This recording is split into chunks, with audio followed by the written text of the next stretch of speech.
믿음으로 사는 자입니다.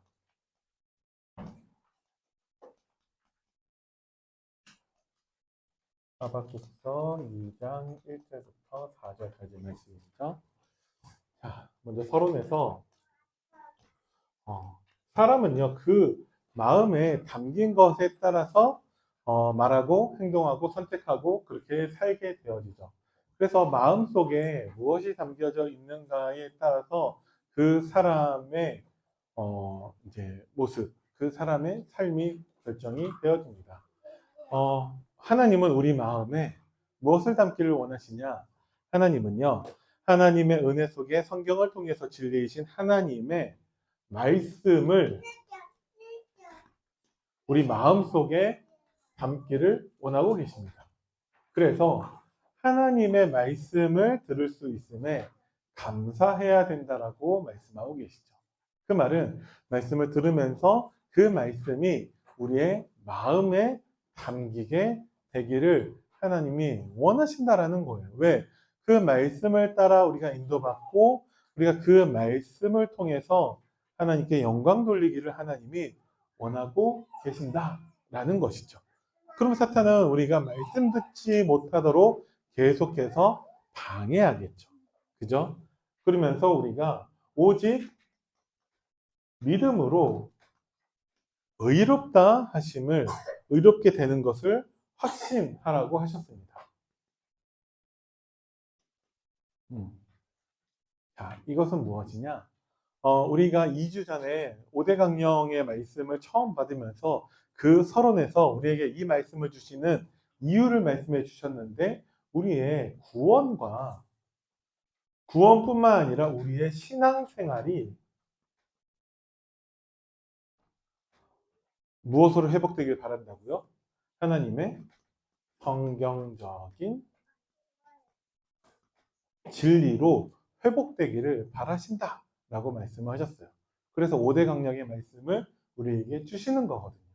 우리가 믿음으로 의롭다함을 얻었습니다. 우리가 구원받은 것이죠. 그러면 구원받은 우리의 신앙생활은 어때야 되냐? 구원을 받는 데 있어서도요, 우리의 공로나 우리의 노력이나 우리의 행위나 어떤 것도 도움이 되지 않았습니다. 그렇다면 우리가 구원받은 하나님 자녀로서의 신앙생활도 우리의 공로나 우리의 열심이나 우리의 행위로 되는 것이 아니라는 것이죠. 그럼 어떻게 해야 됩니까?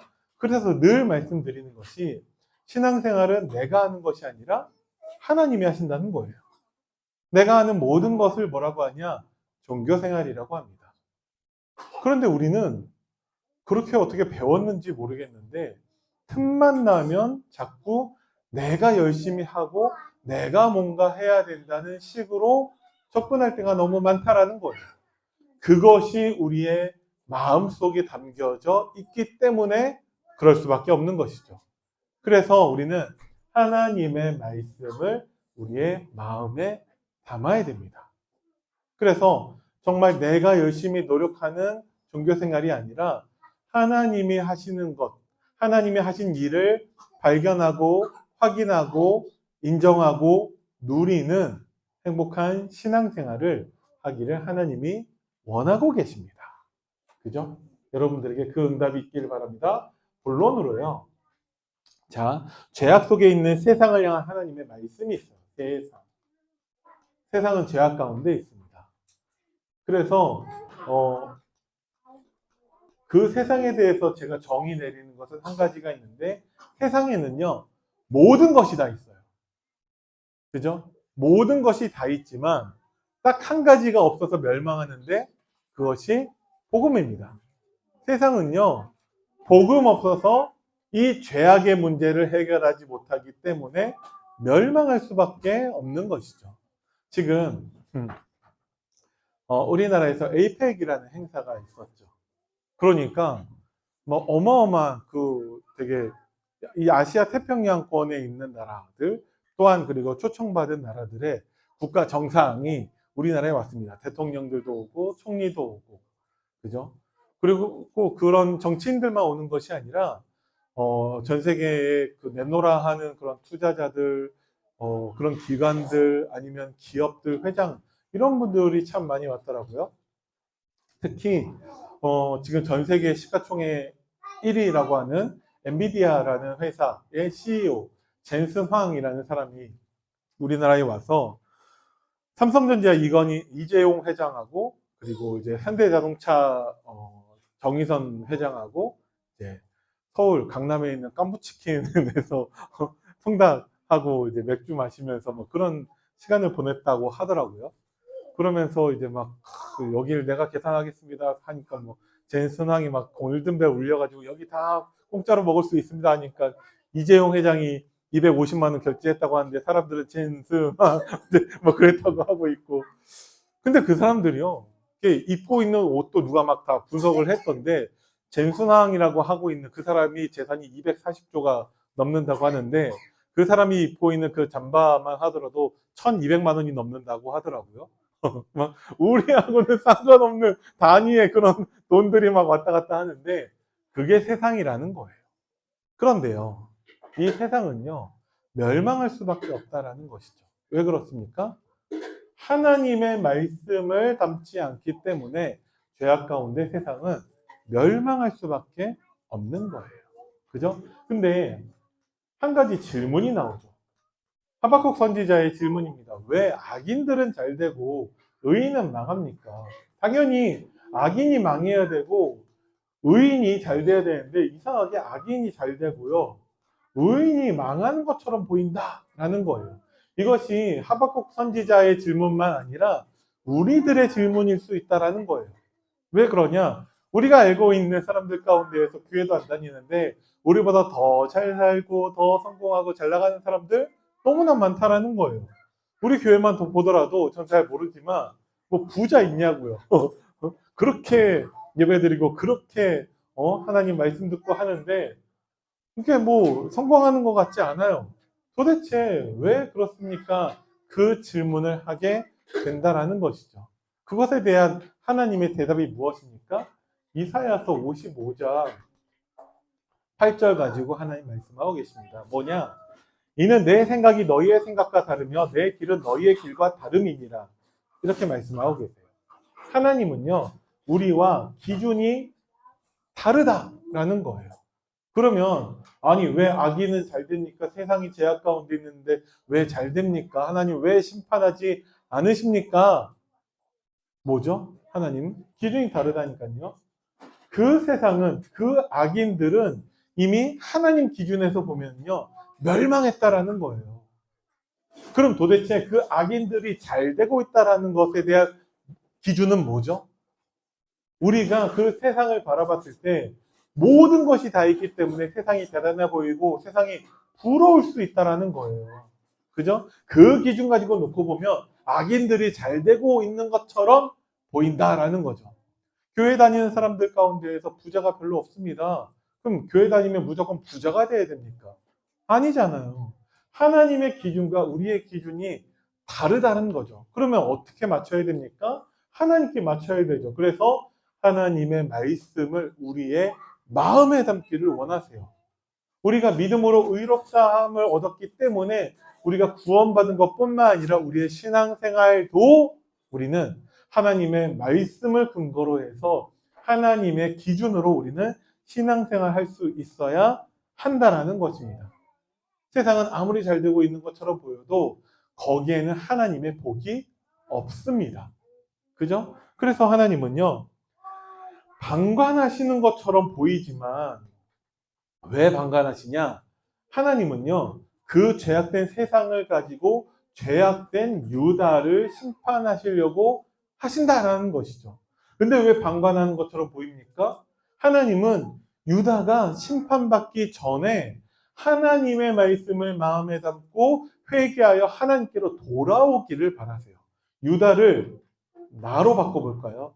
하나님이요, 복음이 아닌, 하나님의 말씀이 아닌, 그것이 마음에 담겨 있지 않아서 세상을 부러워하고 있는 우리들에게 하나님의 말씀을 마음에 담고 우리가 회개하여 하나님께로 돌아오기를 기다리고 계시는 거예요. 그래서 심판하시지 않는 거예요. 방관하는 것처럼 보이지만 우리를 기다리고 계십니다.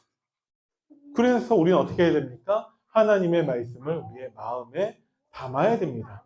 그러면 우리가 뭐 할 수 있죠? 하나님의 말씀을 기도하며 기다릴 수 있습니다. 왜? 하나님 말씀은 반드시 성취될 것이기 때문에. 여러분들 가운데 혹시 이 찬양을 아시는 분이 있는지 모르겠지만 그 저하고 연배가 비슷하잖아요. 그래서 우리는 기도하고 우리는 기대하고 기도하며 기다리네라는 찬양 혹시 아시나요? 우리는 기대하고 기도하며 기다리네. 뭐 이런 찬양 혹시 모르세요? 그럴 수 있어요. 아니, 모를 수 있어요가 아니고 우리는 얼마든지 하나님을 기대하고 하나님께 기도하면서 하나님의 역사를 기다릴 수 있습니다. 오늘 본문 말씀에서도요, 하나님께서 2절에 뭘 말씀하세요? 정말 하나님은요, 반드시 말씀을 성취하실 거예요. 더딜지 몰라도 반드시 응답하실 것을 말씀하고 계십니다. 그래서 우리는 뭐 하라고요? 기다리고 있으라는 거예요. 진짜 하나님의 말씀을 마음에 담고 정말 하나님께 기도하면서 기다리면 됩니다. 근데 정말 말씀이 없는 사람은 조급하다라는 것이죠. 하나님은요, 우리가 말씀을 마음에 담기를 원하고 계십니다. 어떻게요? 영적인 파수꾼이 되어서 우리가 하나님의 응답에 가장 집중할 수 있도록 준비하라고 하셨습니다. 그럼 뭐가 준비하는 거죠? 뭐가 준비하는 거냐면 우리가 하나님의 시간표에 주시는 말씀을 다 알 수 있도록 선포하는 게 준비입니다. 하나님의 말씀을 마음에 담고 그것을 서로 나누라는 거예요. 그러니까 우리가 2주 전에 우리가 성경을 상고하는 거에 대해서 말씀을 나눈 적이 있죠. 베레아 사람들은 데살로니가 사람들보다 더 너그러워서 간절한 마음으로 하나님 말씀을 받고 날마다 성경을 상고함으로, 그죠? 그게 뭐라고 말씀드렸죠? 하나님의 말씀을 계속 생각하고 묵상하고 잘 모르겠으면 질문도 하고 서로 나누고 소통하고 포럼하고 하는 것이 상고하는 거예요. 그래서 우리의 삶 속에서 하나님의 말씀이 있기를 하나님은 원하고 계십니다. 그렇게 하나님의 응답을 받을 수 있도록 준비하라는 거예요. 나에게서도 날마다 하나님의 말씀을 마음에 담고 나 혼자서는요, 너무 연약하고 부족하기 때문에 잘 안 되잖아요. 그래서 함께 그것을 나누고 있으라는 것입니다. 반드시 하나님의 응답은요, 교회를 통해서 나타납니다. 그리스도 사랑교회를 얘기하는 것은 그게 아니라 구원받은 성도는 교회입니다. 그래서 우리가 하나님의 말씀을 함께 나누고 소통하고 포럼하고 서로에게 선포해 줄 수 있어야 돼요. 그죠? 그때 하나님의 그 응답을 누릴 수 있는데 그것이 무엇이냐? 우리가 의인이 되어 믿음으로 사는 것입니다. 그죠? 자, 한 가지 이것을 한번 말씀드려 볼게요. 믿음으로 사는 것. 믿음의 결과가 무엇입니까? 믿음의 결과. 우리가 뭘 믿어요? 하나님 말씀. 하나님의 말씀을 믿어요. 그 결과가 뭐죠? 반드시 말씀의 성취고요. 우리는 그것을 확인하게 되죠. 그죠? 그러면 믿음의 결과가 그렇다면 믿음의 자세는 뭐가 되어야 합니까? 믿음의 결과. 우리가 믿는 그 말씀이 반드시 성취될 거라니까요. 그러면 믿음의 자세는 무엇이냐? 우리가 하나님의 말씀을 인정하고 확신해야 됩니다. 나중에 성취가 되고 난 다음에는 그냥 확인하는 거고요. 성취 이전에 우리가 믿음의 자세는요, 하나님 말씀하신 그대로 성취됨을 인정하고 확신하는 거예요. 그게 믿음으로 사는 것입니다. 여러분들에게 그 응답이 있길 바랍니다. 그래서 우리는 의인은 하나님을 신뢰하면서 살아갑니다. 언제까지요? 끝까지. 그죠? 하나님을 끝까지 신뢰하며 신실함 속에서 견딜 수 있습니다. 그죠? 그리고 믿음은 인간의 자질과 공로가 아니라 하나님과 하나님의 약속을 붙잡는 거라고 말씀을 하셨어요. 하나님의 약속. 하나님의 약속. 그럼 그 약속의 증서, 언약 증서, 하나님께서 어떤 우리에게 주시는 각서, 반드시 성취하시겠다라고 하는 그 증서. 그리고 어쩌면 차용증. 이런 거 되게 무서운 거잖아요. 하나님이 반드시 성취하신다라고 하신 그게 뭘까요? 저는 그것을 이걸로 봅니다. 강단 메시지 페이퍼. 강단 말씀. 이것을 붙잡고 있으면 돼요. 그래서 하나님의 말씀을 마음에 담으라고 하는 것이죠. 하나님의 약속을 붙잡으라는 것입니다. 그럼 여러분들은 이번 주 말씀 가운데 무엇을 붙잡으셨습니까? 그 질문을 할 수 있겠죠. 맨 마지막에 한번 해보도록 하겠습니다. 자, 하나님은 믿음으로 하나님이 우리를 의롭다고 선언해 주셨어요. 이것을 우리는 인정하면 됩니다. 칭의는 하나님이 우리를 의롭다고 법적으로 선언해 주신 거예요. 칭의는 우리의 것이 아니라 전가된 의래요. 하나님이 우리에게 주신 거예요.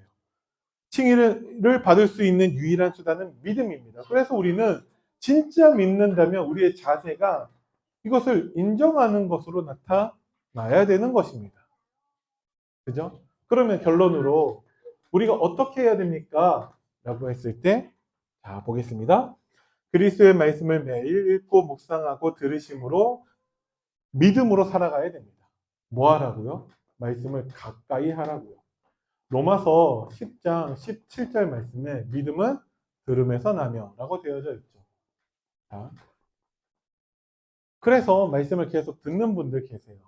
물론 너무나 중요하고 제일 확실하죠. 근데 왜 믿음은 들음에서 난다라고 했냐라고 했을 때 그 당시 로마 시대 때 우리와 같은 사람들이요 글자를 아냐고요. 글을 쓰는 사람이 몇 명이나 되겠고 글씨를 읽을 수 있는 사람이 몇 명이나 되겠냐고요. 그 당시 시대상에서 말씀에 대한 우리들이 접근할 수 있는 방법이 듣는 것밖에 없는 거예요. 그래서 믿음은 들음에서 나며 라고 하신 것입니다. 그래서 우리는 지금도 들어야겠죠. 물론 들어야겠지만 말씀을 읽고 말씀을 묵상하고 말씀을 찬양을 통해서라든지 모든 것들이 우리에겐 다 듣는 것이다 라는 것이죠. 말씀을 가까이 하시기 바랍니다. 어느 정도로 그 말씀을 우리의 마음에 담으라고 하는 거예요. 그 말씀으로 우리가 말하고 말씀으로 행동하고 말씀으로 선택하고 결정할 수 있을 만큼 말씀을 우리의 마음에 담으시기를 바랍니다. 그러면서 우리에게 뭐 하라고요? 날마다 하나님만을 전적으로 신뢰하며 인정하라고 하셨습니다. 그래서 저는 이번 주에 어떤 말씀을 마음에 담았냐? 하나님이 하신다라는 거예요. 그죠? 하나님이 우리에게 의롭다고 하셨고요. 선언하셨죠. 우리에게 믿음도 주셨고요. 하나님이 주세요. 하나님이 우리로 정말 하나님이 원하시는 신앙생활을 살게 하실 것입니다. 하나님이 우리에게 기도하며 기다릴 수 있게 하실 거고요. 하나님이 우리에게 끝까지 하나님을 신뢰하고 하나님을 인정하게 하실 거예요. 하나님이 하셨다라는 것을 여러분들이 마음에 담고 인정하시기 바랍니다. 지금까지의 모든 과거를 쭉 놓고 보면은 하나님이 하셨어요. 하나님이 나를 구원하셨죠. 지금만 놓고 보더라도 하나님이 나와 함께 하십니다. 하나님이 하고 계세요. 우리의 미래를 놓고 봐서도요. 하나님이 하십니다. 모든 것을 하나님이 하실 거예요. 그래서 우리는 믿음으로만 살면 됩니다. 하나님의 말씀을 우리의 마음에 담기만 하면 된다라고 하셨습니다. 그래서 믿음으로 승리하고 그 믿음만을 우리 자녀들, 후대들에게 증거하는 증인 되기를 간절히 기도합니다. 기도하겠습니다.